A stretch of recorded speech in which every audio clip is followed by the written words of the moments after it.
When you come to John 21, you have this encounter between Jesus and Peter.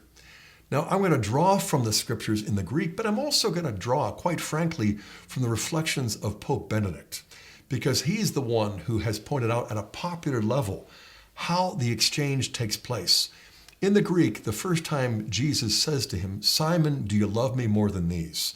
The first thing to note is that it's Simon. He reverts to the old name, not Peter, which is truly the honor. He also says, "Simon, do you love me more than these?" Kind of hearkening back to when Peter boasted in the upper room how all the other disciples might abandon him, but I'll stick with you. And unfortunately, that is where Jesus had to give him the prediction of the threefold denial. But at the same time, back in Luke 22, Jesus said, "Satan has demanded to sift all of you like chaff. But Simon, I have prayed for you." The sifting you is second person plural, y'all. But I have prayed for you is second person singular, from which Peter's probably deducing, well, then they'll fall, but I won't. But that's not what Jesus says. I have prayed for you. So when you convert, strengthen the brethren. It's scary to think what would have happened if Jesus hadn't prayed for him. But in the context of boasting of how he loved Jesus more than the others did, he kind of set the stage for what's happening in John 21. Simon, do you love me more than these?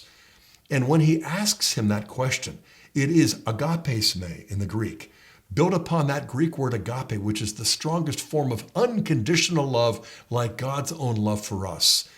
And so Simon Peter responds by saying, "You know all things, you know that I love you." But Peter's response in the Greek is philes te. I love you, but it's the love in the Greek term phileo or philos, which is the love of friendship. A much weaker love, but a true and sincere love. And then, of course, he says, "Feed my sheep." The second time he asks him, agapes me, do you love me?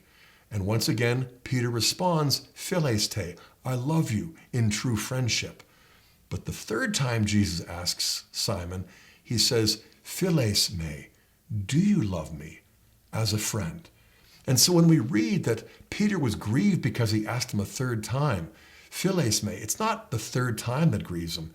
It's because the third time he asks, philes me, do you love me as a friend? Jesus is not rejecting Peter at all.